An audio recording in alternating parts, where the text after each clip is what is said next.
이 세상은 인간의 영역과 하나님의 영역으로 구분되어 있습니다. 인간의 영역은 죄와 사망이 지배하는 세상입니다. 사탄의 역사가 있고 인간의 물질과 육체 중심으로 나가는 세상입니다. 이 인간의 영역에 사는 것은 법이 행위의 법으로 모든 것이 판단이 되고 모든 것이 진행이 되고 있습니다. 모든 것이 행위의 법으로 진행되고 있어요. 그런데 하나님의 영역이 있어요. 하나님의 영역은 생명과 평안과 주님의 도우심과 위로가 가득 차 있는 곳입니다. 그걸 우리가 창세 전에 잊어버렸어요. 하나님의 금령을 어김으로 원죄를 져서 거기서 쫓겨나고 생명을 잃고 소위 말하는 이 세상 영역으로 우리가 떨어진 겁니다. 하나님은 우리를 부르십니다. 그래서 율법을 주시고 죄를 깨닫게 해서 하나님께 오게 합니다. 그런데 인간들은 행위에 속한 자들이기 때문에 그 율법을 행해서 지켜서 하나님께로 가려고 합니다. 그러나 그것은 결국 안 되는 거예요. 왜냐하면 인간 자체가 부패되어 있고 인간의 육신의 연약함으로 인하여 인간이 스스로의 힘으로 거룩하게 변해서 하나님의 성품을 자기가 닮아서 하나님께로 갈 수가 없습니다. 그래서 하나님이 하나님의 영역으로 당신의 택한 백성들을 인도하시기 위해서 생명의 빛 대신 예수 그리스도를 이 땅에 보내주셔서 우리가 지은 모든 죄를 사해 주시기로 결정을 하십니다. 이 세상에는 어느 누구도 우리 죄를 사해 줄 수가 없습니다. 왜 그러냐면 세상 사람들이 다 죄인이기 때문에 죄인이 죄인을 대신해서 죽어줘도 그건 자기 죄 때문에 죽은 거지 남의 죄를 위해서 대신 죽어줄 수가 없습니다. 그래서 하나님이 죄가 없으신 하나님이 육신을 입고 이 땅에 오셔서 지극한 사랑으로 우리의 모든 죄짐을 짊어지시고 죽어주세요. 죽어주셔서 그걸 그리스도의 속량이라고 해요. 속량. 대신 죽어준 거예요. 우리가 다 사형 선고를 받아서 다 죽어야 되는데 주님이 내가 죽어야 될 그것을 대신 죽어주신 거예요. 얼마나 감사하느냐고요. 근데 그거를 아무 행함이 없이 믿는 자들은 죄를 사해 주시고 의롭다 칭함을 주시고 영원한 생명을 주시는 거예요. 그것이 사죄와 칭의와 영생의 축복입니다. 그건 이 세상에 없는 거예요. 그건 오직 하나님이 주시는 건데 예수님이 이 땅에 오셔서 그걸 이루시고 예수님이 나 위에 십자가에 죽어주신 것을 믿기만 하면 다 죄를 사해 주시고 의롭다 칭함을 주시고 영원한 생명을 주셔서 하나님의 아들이 되게 해주신 거예요. 그걸로 인해서 우리가 값없이 하나님의 권역에 하나님의 영역으로 우리가 들어가는 거예요. 그 이외에는 우리가 하나님께로 갈 수가 없습니다. 그래서 로마서에는 뭐라 그러냐면 로마서 3장 20절에는 한번 읽어보세요. 그러므로 율법의 행위로 그의 앞에 의롭다 하심을 얻을 육체가 없나니 율법으로는 죄를 깨달음이니라. 이제는 율법 외에 하나님의 한 의가 나타났으니 율법과 선지자들에게 증거를 받은 것이라. 곧 예수 그리스도를 믿음으로 말미암아 모든 믿는 자에게 미치는 하나님의 의인이 차별이 없느니라. 모든 사람이 죄를 범하였음에 하나님의 영광에 이르지 못하더니 그리스도 예수 안에 있는 속량으로 말미암아 하나님의 은혜로 값없이 의롭다 하심을 얻은 자 되었느니라. 이 예수를 하나님이 그의 피로써 믿음으로 말미암는 화목 제물로 세우셨으니 이는 하나님께서 길이 참으시는 중에 전에 지은 죄를 간과하심으로 자기의 의로우심을 나타내려 하심이니 곧 이때에 자기의 의로우심을 나타내사 자기도 의로우시며 또한 예수 믿는 자를 의롭다 하려 하심이라. 그런즉 자랑할 때가 어디냐? 있을 수 없느니라. 무슨 법으로냐? 행위로냐?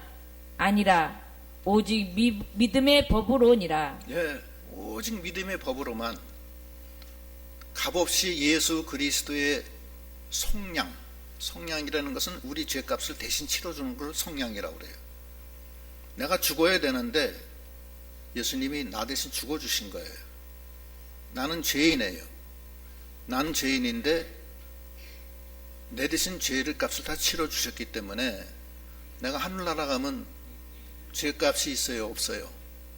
없어요. 죄가 없습니다. 나 같은 죄인이 하나님이 값없이 은혜를 주셔서 내 죄를 속량해 주시고 죄를 사해 주시고 의롭다 칭함을 주신 거예요. 오직 믿음의 법으로요. 행위로 한 게 아니에요. 그래서 여기 로마서에도 보면, 지금 읽은 데 본문에도 보면 거기 4장 6절로 7절 8절 읽어보시오. 일한 것이 없이 하나님께 의로 여기심을 받는 사람의 복에 대하여 다윗이 말한 바, 불법이 사함을 받고 죄가 가리워짐을 받는 사람들은 복이 있고 주께서 그 죄를 인정하지 아니하실 사람은 복이 있도다 함과 같으니라. 나는 죽어야 되는데 어저께도 죄를 졌고 오늘도 죄 졌고 오늘 저녁에도 죄 질 겁니다. 저는 죄인이에요. 속에 혈기가 있어서 사람들을 마음에 아프게 한 적도 많고 거짓말한 것도 많습니다. 저는 하나님 앞에 바로 못한 게 많아요. 도둑질도 많이 했어요. 근데 그 죄값은 사망인데 나에게 값없이 아무 일한 것이 없이 주님이 내 대신 죄를 짊어지시고 죽어주심으로 그리스도 성령으로 말미암아 하나님의 은혜로 값없이 죄 사함을 받고 의롭다 칭함을 받고 하나님의 아들이 되고 영원한 생명을 얻은 겁니다. 얼마나 감사해요. 그 가늠한 여인이 유대인들한테 잡혀서 돌에 맞아서 죽게 생겼는데 그때 유대인들이 이 여인을 예수께 한번 데려가 보자. 예수는 뭐라고 하나 보자. 율법에 돌로 쳐서 죽이라고 그랬는데 죽이지 말라고 하면 예수도 나쁜 사람이다. 그때 우리가 예수를 정죄하자. 예수를 정죄하기 위한 목적으로 예수님께 그 가늠한 여인을 돌로 때려 죽이기 전에 일단 예수께 한번 물어봐서 예수를 또 책잡아서 예수도 고발하자. 이런 목적으로 데려온 거예요. 그때 예수님이 땅에다 글씨를 쓰면서 하신 말씀이 너희 중에 죄 없는 자가 돌로 쳐라. 이렇게 말씀하신 거예요. 그때 하나님의 강한 성령의 역사가 일어나서 돌 든 사람의 마음에 찔림을 받게 하서 그들이 하나씩 둘씩 다 자기가 죄인이다 하는 생각이 들어서 돌을 놓고 돌아가게 해요. 그러고서 예수님이 그 여인한테 너를 돌로 치려고 했던 자들이 다 어디 있느냐? 다 돌아갔습니다. 나도 너를 정죄하지 아니하노니 다시는 이런 짓 하지 마라. 그러고 돌려보냈어요. 그 여인은 그 자리에서 돌에 맞아서 머리가 터지고 온몸에 그 날카로운 돌들이 들어와 베키고 자기는 쓰러져서 정신 잃고 돌무더기 속에 죽었어야 될 자기인데 예수님한테 나가니까 예수님이 살려주신 거예요. 그 여인이 얼마나 기쁘겠어요. 사실 생각해보면 그 여인은 바로 우리입니다. 우리가 다 돌 맞아 죽어야 될 우리인데 주님 앞에 나가니까 주님이 우리를 살려주신 거예요. 우리가 잠깐 있다가 이제 하늘나라 가면은 다 드러날 거예요. 우리가 다 죄인이고 다 죽어야 되는데 주님이 나 대신 십자가에 죽어서 피와 물을 다 쏟아주심으로 우리가 산 거 아닙니까? 우리가 한 거는 하나도 없어요. 단지 주님이 나 위해서 십자가에서 고난받았고 죽어주셨구나. 그래서 내 죄를 씻어주셨구나. 주홍같이 붉은 죄가 눈같이 휘어지고 진홍같이 붉은 죄도 양털같이 희게 해주셨구나. 감사하다. 하나님이 그 주님의 피값으로 나 같은 죄인을 용서해 주셨구나 하는 것을 받았으니 얼마나 기쁘고 감사하느냐고요. 그리고 내가 이 행함으로 이 세상에서 거룩하게 되려고 했다가 다 실패하고 결국에 와서는 죄인에 불과한 내가 값없이 예수의 속량으로 말미암아 하나님의 은혜로 하나님의 자녀가 됐으니 얼마나 감사해요. 그것이 하늘의 영역에 속한 자들의 모습입니다. 우리가 다 구원받았는데 우리가 진정으로 내 마음속에 주님이 나의 허물과 죄를 위해서 십자가에 못 박혀 피 흘리고 죽으셨구나. 그리고 그분이 온전히 의를 행해서 살아나심으로 나를 의롭게 하셨구나. 부활의 권능을 나한테 입혀주셨구나 하는 그 마음을 우리가 가져야 되겠습니다. 그때 우리가 이 땅의 영역에서 하나님의 영역으로 우리의 마음이 바뀌는 거예요. 육체에서 영으로 바뀌는 겁니다. 행위에서 믿음으로 바뀌는 거예요. 그게 믿음이에요. 그 믿음으로 우리가 주님 안에 들어가는 예수의 피를 마시고 살을 먹는 자는 내 안에 거하고 나도 그의 안에 거하리라 이렇게 말씀하신 그 역사가 우리가 감사해서 우리 속에서 역사하는 우리 믿음이 다 되어야 되겠습니다. 몸은 이 땅에 살아서 인간의 영역 속에 우리가 있지만 우리가 주님을 나 위에 죽어주신 주님을 늘 생각하고 늘 울어도 눈물로써 못 갚을 줄 알아. 이 노래가 내 마음속에 깊이 들어와서 정말 애통하는 심령, 가난한 심령이 돼서 주님을 영접하고 내 마음에 들어오신 그 주님을 붙들고 나가는 행위의 영역에서 믿음의 영역, 인간의 영역에서 하나님의 영역으로 옮겨지는 우리 믿음이 다 되어야 되겠습니다. 하나님은 하나님의 영역으로 우리가 있어야 되는데 그렇게 하기가 어려워요. 그래서 아브라함을 불러서 하신 게 처음에는 갈대아 우르에서 목축을 하던 아브라함을 주님이 불러요. 그때가 나이 75세입니다. 75세 때 너는 본토와 친척과 아비집을 떠나 내가 지시할 땅으로 가라. 그래서 아브라함이 그 명령에 순종해서 하나님이 인도하는 그 땅으로 갔는데 거기가 바로 가나안 땅이에요. 가나안 땅으로 갑니다. 그러고서 하나님이 창세기 12장과 15장에 뭐라고 그러시냐면 네 자손이 밤하늘의 별처럼 많게 해주겠다. 그렇게 얘기를 해요. 그런데 나이가 75세인데 75세에도 아기가 낳기가 어려운데 하나님이 24년 동안 침묵을 지켜요. 나이가 99세가 될 때까지. 이게 더 이상 아기를 낳을 수가 없는 힘이 없고 부인 사라는 태문이 닫힌 상태예요. 그때 하나님이 아브라함한테 나타나셔서 말씀하시기를 창세기 17장 15절로 읽어보시죠. 하나님이 또 아브라함에게 이르시되 내 안에 사내는 이름을 사라라 하지 말고 사라라 하라. 계속 읽으세요. 마이크가 꺼졌어요. 네. 하나님이 또 아브라함에게 이르시되 내 안에 사례는 이름을 사례라 하지 말고 사라라 하라.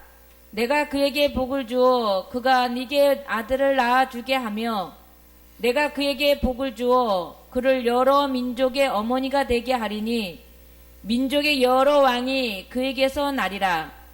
아브라함이 엎드려 웃으며 마음속으로 이르되 100세 된 사람이 어찌 자식을 낳을까?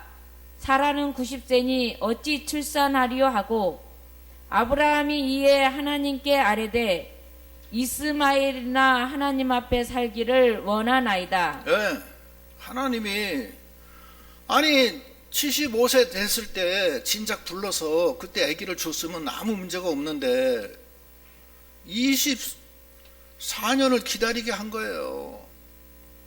그래서 사라가 하나님이 우리한테 후사를 안 주니까 혹시 저기 여종한테 저기 아기를 한번 낳아보시오. 나는 아기를 낳을 수 없는 여자니까. 그래서 난 게 이스마엘이야. 그러고서는 내내 있다가 나이가 이제 100세가 되기 직전에 99살에 아브라함을 불러서 너한테 아들을 주리니 그렇게 얘기하는 거예요. 그러니까 아브라함이 속으로 생각할 때 웃으면서 아니 내가 나이가 100세인데 사라는 나이가 90세인데 어떻게 아들을 낳느냐. 차라리 저 서자로 있는 이스마엘이나 하나님 앞에 잘 살길 원합니다.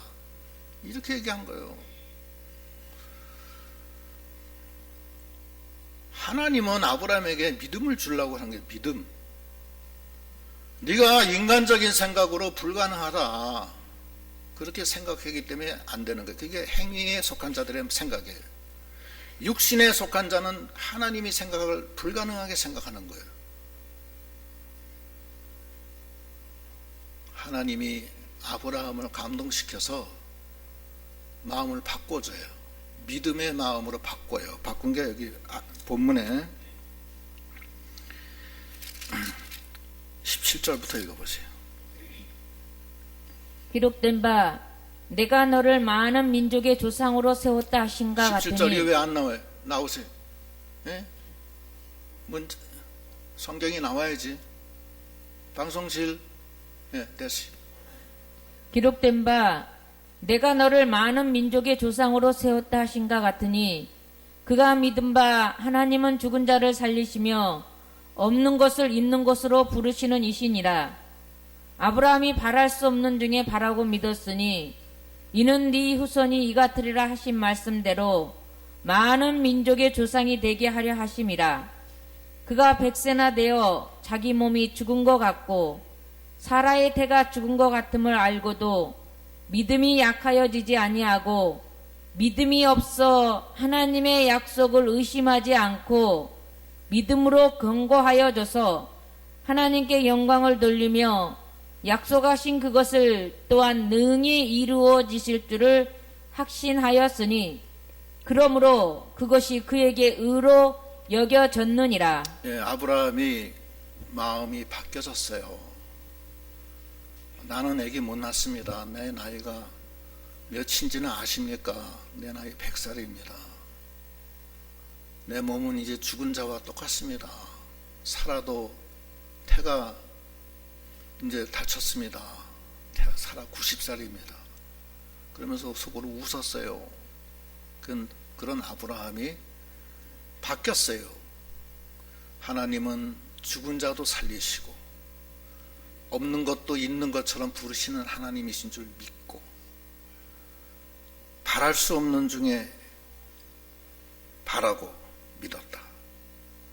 100세가 되어 자기 몸이 죽은 것 같고 사라의 태가 죽은 것 같음을 알고도 믿음이 약하여지지 아니하고 믿음이 없어 하나님의 약속을 의심하지 않고 믿음으로 견고해져서 하나님께 영광을 돌리며 약속하신 그것을 이루실 줄을 확신하였으니 이것을 하나님이 그의 의로 여겼다. 아브라함이 여태까지 인간의 영역 속에서 살다가 행위에 속한 자로 살다가 하나님이 나이가 100세가 가까이 돼서 아브라함을 시험한 거예요. 아기를 낳을 수 없는 몸이 됐을 때 하나님이 아브라함한테 불러서 너한테 아들이 있으리라 그랬어요. 그때 하나님이 아브라함한테 요구하시는 것은 네가 내가 누군지 알아야 된다. 나에게는 능치 못할 일이 없다. 이것을 네가 알아라. 그리고 내가 말한 것을 확신해라. 조금도 의심하지 마라. 확신하고 나가라. 그것을 주려고 한 겁니다.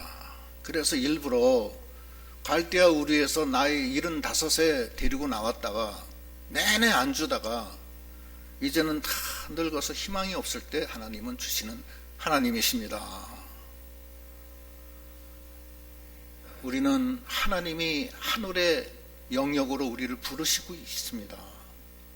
하나님이 우리에게 요구하는 것은 우리가 현실 생활 속에서 내 생각, 내 경험으로는 불가능한 일이 막 일어나고 있어요. 지금 우리 주변에 막 일어나요. 막 병난 사람도 있고, 막 사업 실패한 사람, 뭐 누구 속색이는 사람, 남편 속색이고, 자식 속색이고, 뭐 별난 일이 다 있어요. 그러나 하나님은 모든 것을 하실 수 있는 분이세요. 하나님은 하나님의 영역 속에서 불가능한 건 없는 겁니다. 죽은 자를 살리시고 없는 데서 있는 것으로 부르시는 분이세요. 그리고 그분은 약속하신 것을 반드시 이루실 줄 믿는 것을 확신하고 조금도 의심하지 않는 것을 원하시는 거예요. 하나님은 그런 하나님이세요.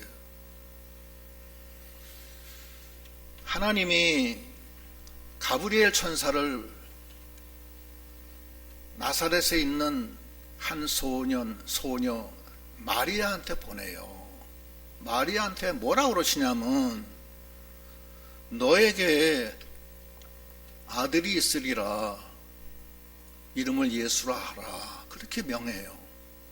마리아가 뭐라고 그러냐면 저는 사내를 알지 못합니다. 사내를 알지 못하는 제게 어떻게 이런 일이 있을 수가 있습니까? 마리아는 인간적인 생각을 한 거예요. 그러니까 그 가브리엘 천사가 뭐라 그러냐면 성령이 네게 임하시고 지극히 큰 능력이 너를 덮을 거다. 그러면 네가 아들을 낳는다. 네 친족 엘리사벳은 아기를 낳을 수 없는 여자지만 이미 수태돼서 6개월 됐다. 그것도 하나님이 하신 거다.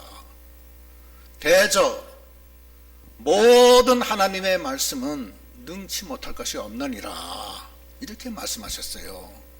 누가복음에 보면은 누가복음 1장 34절로 37절 읽어보세요. 마리아가 천사에게 말하되 나는 남자를 알지 못하니 어찌 이 일이 있으리이까? 천사가 대답하여 이르되 성령이 네게 임하시고 지극히 높으신 이의 능력이 너를 덮으시리니 이러므로 나실 바 거룩한 이는 하나님의 아들이라 일컬어지리라. 보라, 네 친족 엘리사밧도 늙어서 아들을 배었느니라. 본래 임신하지 못한다고 알려진 이가 이미 6달이 되었나니 대저 하나님의 모든 말씀은 능하지 못하심이 없느니라. 하나님의 모든 말씀은 능하지 못한 게 없는 거예요. 죽은 자를 살리시고 없는 것에서 있는 것을 부르시는 하나님이십니다.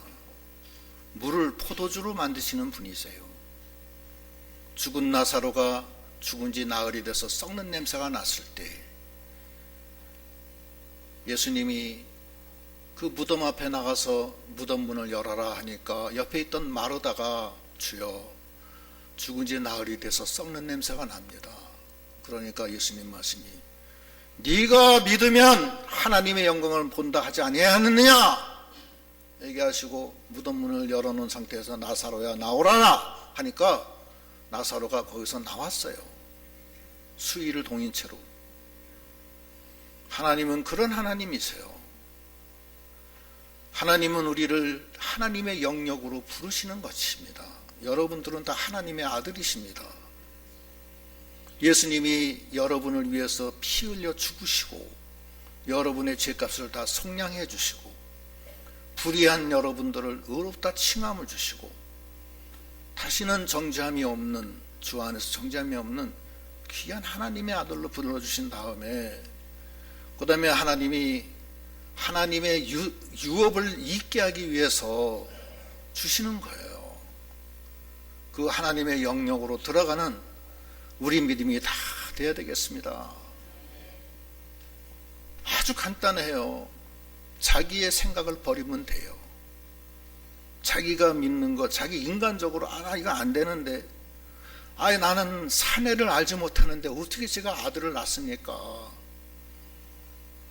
내가 나이가 100살인데 다 다 이제 늙어서 힘도 없고 내 첫 사라는 90세라 태문까지 다 다쳤는데 하나님 저를 놀리십니까? 그러니까 하나님이 책망하시잖아요. 대저 모든 하나님의 말씀은 능치 못할 게 없다. 네가 믿음이 없어서 그렇다. 믿음이라는 게 뭐냐? 예수를 믿는 것이 믿음이지만 더 큰 거는 자기를 부인하는 거예요. 우리가 믿음 생활 다 잘합니다. 교회 나오시고 집 일조 내고 작업 뭐라가지 행사 있을 때 열심히 하시고 다 해요. 하는데 어느 순간에 가서 내 생각을 버리고 하나님을 따라가야 되는 그 판단이 딱 마주치면은 거의 대부분은 자기 생각으로 가요. 희생이 안 돼요. 그게 안 되는 거예요. 그러나 하나님은 모든 것을 하실 수 있다는 것을 믿고 확신하고 나가는 그런 믿음이 다 돼야 되겠습니다. 제가 먼저 번 설교 시간에도 예를 들었는데 최요한이라는 선교사가 그 아프리카에 가서 그 정갈에 쇠했는지도 모르고 있다가 화장실 가다가 엎어져서 완전히 이제 기절했는데 온 몸이 피가 몰리고 시커멓게 됐어요. 독이 퍼져서 병원에 데려갔더니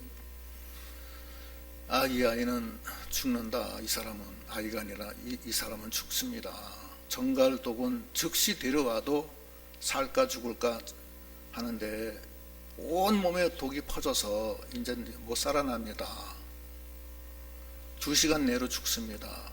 혈압이 20까지 내려가고 체온이 17도야. 그때 그 목사님이 그 사람한테 얘기를 해요. 너희가 하나님이 너와 함께 계신 걸 네가 믿느냐? 예수님이 네 안에 같이 계신 걸 믿느냐? 예, 믿어요. 예수님이 너와 함께 있다면 예수님이 너 살리실 거냐? 죽게 놔둘 거냐? 너 지금 하나님 일을 하기 위해서 여기까지 왔는데 당연히 살리시겠죠. 그거다. 주님이 너와 함께 계시고 너를 살리시기를 원한다는 것을 네가 믿어라. 그래서 그 선교사가 그 순간에 믿기 시작했어요. 그렇다, 맞다. 나한테는 하나님이 계시다. 한 2시간 지났을 때 간호사가 간호실에서 일하다가 2시간 지나서 3시간에 그 환자 죽었겠네 하고서 그 병실에 가서 그 환자를 찾았는데 놀라운 일이 벌어진 거예요. 혈압계가 20까지 내려갔던 게 쭉 올라가서 60, 70까지 올라가고 계속 올라가는 거예요. 그걸 간증으로 나왔는데 하나님은 그런 하나님이세요. 하나님의 역사하시면 뭐가 걱정해요? 하나님은 역사하십니다. 제가 여러 해 전에 그 신촌 세브란스에 입원한 한 환자를 입원해서 가서 신방 간 적이 있었어요. 그 부인이 젊은 집사인데 목사님 제 남편 좀 어떻게 기도 좀 해주세요. 어떻게 된 거예요? 그러니까 괴혈병에 걸렸다는 거예요. 괴혈병에 걸리면은 창자에 구멍이 나서 복막염 걸리고 살지 못하는 거예요. 의사가 어렵겠다고 이제 손을 놨어요. 얼굴이 뭐 완전히 뭐 사람 얼굴이 아니에요.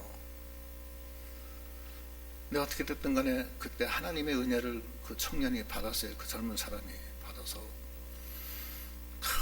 그 기도하는데 막 눈이 갑자기 반짝반짝 빛나더라고요. 소망이 생기더라고요. 하나님의 사랑은 사망이나 높음이나 깊음이나 그 어떤 것도 하나님의 사랑에서 너희를 끊을 수가 없다. 그 말씀을 전했는데 그 말씀이 그 사람한테 역사를 하는 걸 제가 그것을 느꼈어요. 저는 아무것도 아니죠. 그냥 말씀만 전한 거죠. 퇴원했어요. 퇴원해서 회복이 됐어요. 의사가 이거 어떻게 회복됐냐, 이해가 안 된다. 그런 일이 있었습니다. 근데 그건 제가 뭐 한 게 아니고 전 말씀만 전했고 하나님이 역사하신 거예요. 그 사람한테 믿음이 하나님이 주신 거예요. 믿음 없는 분이. 하나님은 우리를 하나님의 영역으로 인도하십니다. 아브라함이 백세가 돼서 아무 소망이 없을 때 인도하신 거예요. 모세는 어떻게 인도했느냐면, 모세가 40살에 바로 공주의 아들의 지위를 버리고 미디안 광야에 가서 들어갑니다.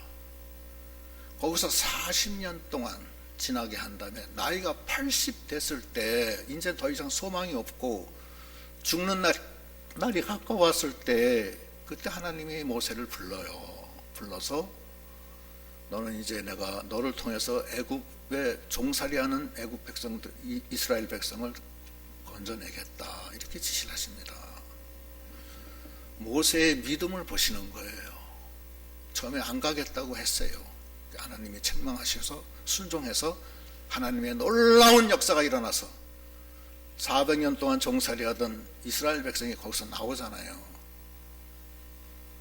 하나님은 오늘날 우리를 살려주시고 그리스도를 통해서 죄사함 주시고 의롭다 칭함을 주시고 하나님의 아들이 되게 하신 다음에 아브라함처럼 놀라운 하나님의 이 영역 속으로 우리를 불러주시는 하나님이십니다. 그 영의 세계, 생명의 세계, 그 세계로 우리를 불러주시는 거예요. 근데 그 세계는 우리가 행위로 가는 게 아니라 믿음으로 가는 거예요. 그 믿음으로 나가는 믿음이 다 돼야 되겠습니다.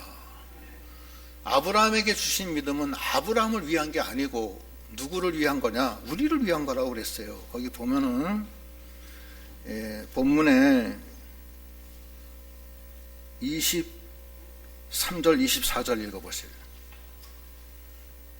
그에게 의로 여겨졌다 기록된 것은 아브라함만 위한 것이 아니요 의로 여기심을 받을 우리도 위함이니 곧 예수 우리 주를 죽은 자 가운데서 살리신 이를 믿는 자니라. 예, 아브라함을 따라가는 우리를 위함이라는 거예요. 그래서 우리가 이 믿음으로 하나님의 그 권세 아래 우리가 올라가는 그런 믿음이 다 돼야 되겠습니다. 육신에 속해서 육신에 그냥 붙들려서 육신의 종로로 타지 말고 이제는 믿음으로 예수 안에서 죄사함 받고 의롭다 칭함을 받고 영생을 받아 하나님이 부르시는 그 아름다운 세계, 생명의 세계, 능력의 세계로 들어가는 우리 믿음이 다 돼야 되겠습니다. 그 믿음을 가지려면 어떻게 해야 되느냐? 이 성경에는 두 가지를 꼭 가지라고 그럽니다. 첫째는 거기 지금 보면은 하나님의 능력을 믿으려는 거예요. 거기 보면은 17절 읽어보시죠. 기록된 바 내가 너를 많은 민족의 조상으로 세웠다 하신가 같으니 그가 믿은 바 하나님은 죽은 자를 살리시며 없는 것을 있는 것으로 부르시는 이시니라. 예, 그가 믿은 거는 하나님은 죽은 자를 살리시고 없는 데서 있는 것으로 부르시는 하나님이라는 거예요. 그걸 믿으라는 거예요. 여러분 그거 믿으세요? 예, 믿으세요. 죽은 나사로를 살리시고 회당장 야이로의 딸이 죽었는데 다들 우며 난리가 났어요. 그때 예수님이 가셔서 이 아이는 죽은 게 아니라 잔다, 그렇게 얘기하셨어요. 그러면 우리 인간의 눈으로 볼 때는 예수님을 욕할 거예요. 아니, 우리가 뭐 죽었는지 사는지 죽은 거하고 자는 것도 구분 못하는 줄 아세요? 그렇게 얘기할 겁니다. 그렇죠? 죽은 자도 살리시는 하나님인 걸 믿어야 된다는 거예요.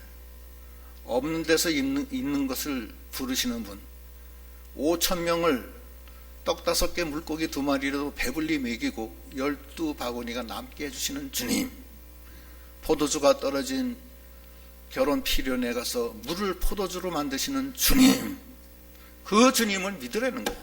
그 주님을 믿으라는 거예요. 그 주님을 믿는 우리 믿음이 다 되어야 되겠습니다. 조지 밀러는 영국의 선교사로 고아원을 운영했는데 돈 한 푼 없이 하는 거예요.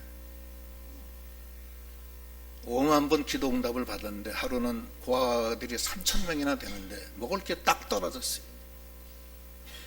그래서 고아원 직원들이 조지 밀러 선교사한테 목사님 큰일 났습니다.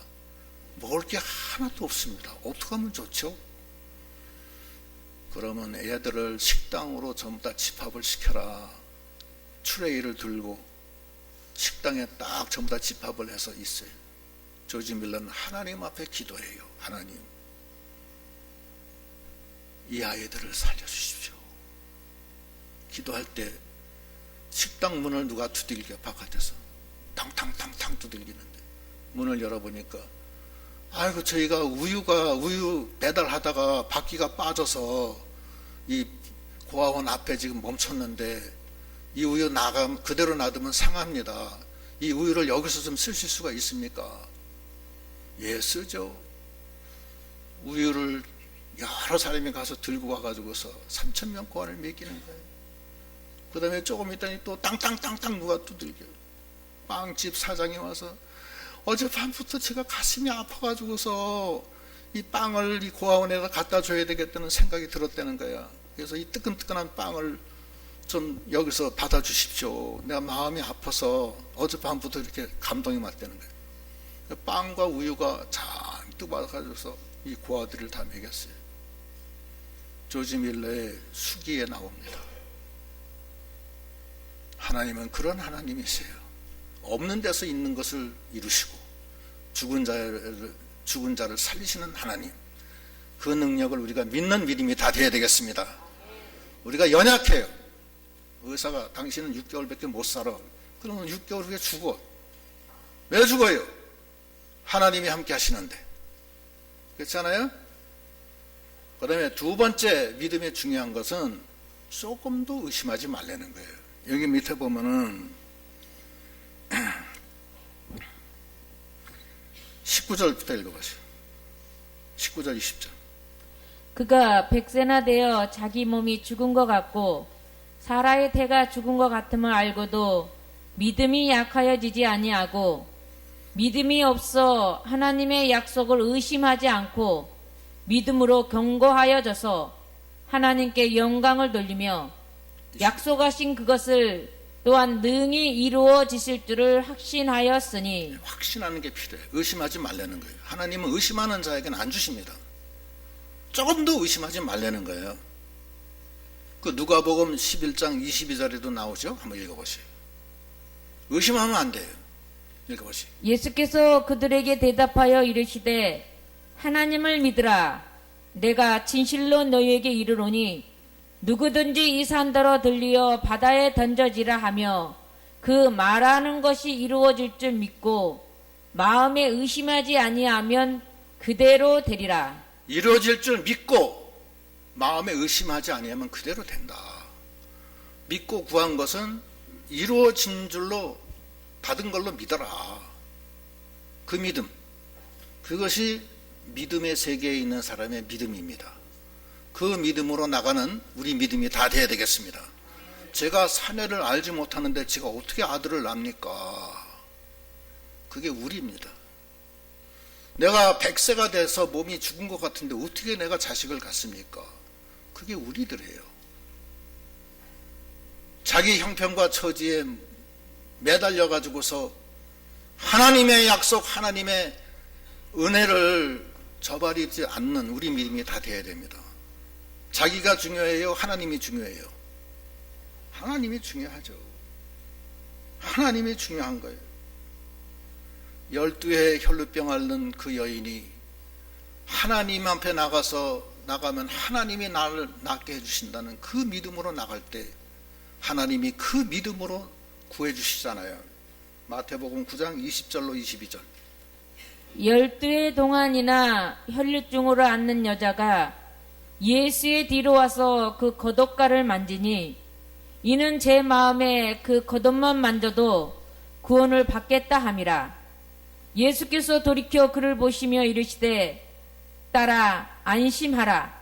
네 믿음이 너를 구원하였다 하시니 그 여자가 그 즉시 구원을 받으니라. 예, 예수님이 내가 12에 혈루증 앓는데, 나 혈루증이 무슨 병인지 잘 모르겠는데 엄청나게 어렵대요. 피를 하혈을 계속하는 거래. 여자가 12년 동안 하혈을 해봐요. 그거 얼마나 힘들겠어요. 하혈을 어떻게 하는 건지 내가 잘 모르겠는데 되게 힘든 모양이에요. 그래요? 여기 하혈 한 번도 안 했으나 되게 힘든데요. 근데 주님이 주님 앞에 나가면 나를 도와주실 거다. 그 믿음으로 나가니까 그 믿음으로 네가 구원을 얻었다 하면서 그 시로 다 놔버렸어요. 그게 하나님이세요. 세상적인 판단, 세상적인 경험, 자기의 생각대로 하나님을 따라가면 안 됩니다. 그거는 자기는 육신에 속한 자에 불과한 거예요. 하나님은 하나님의 더 하늘처럼 높은 하늘에서 그 영의 세계에서 능력으로 우리를 붙들고 계시는 하나님이십니다. 우리가 다른 거 뭐 행할 거 하나도 없어요. 나 위에 십자가에 죽어주신 그리스도 안에서 그 능력이 무한하심을 믿고 그분이 나한테 약속하신 것은 반드시 이루어지실 줄 믿고 조금 더 의심하지 아니하면 그대로 되리라. 그 믿음으로 나가는 거예요. 그랬을 때 나에게 한량없는 기쁨과 생명과 치유의 광설이 발해져서 하나님의 자녀로서의 하나님께 영광을 받으시기 합당한 우리로서 하나님이 인도하실 줄 믿습니다. 기도하시겠습니다.